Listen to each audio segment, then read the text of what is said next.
Assalamu Walaikum. Hello friends, how are you?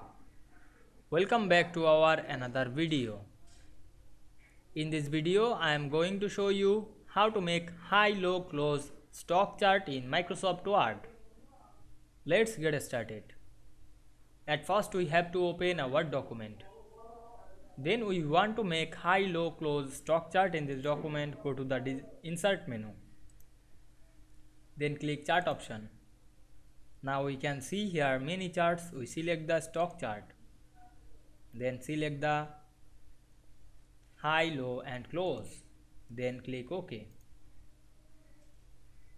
Now we can see here we insert high, low, close stock chart. Then we can edit this chart. Click right button on our mouse and edit data and open a sheet. Now we want to change the data of this sheet.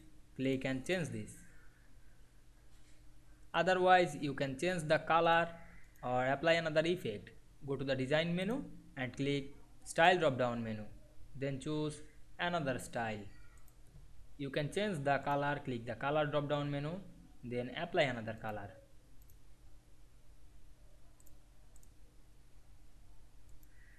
You can change the layout. Click quick layout option and apply another layout. Now we can see here we make high, low, close stock chart very easily. I hope you enjoyed the video. Please like, comment, share and subscribe my channel. Thanks for watching.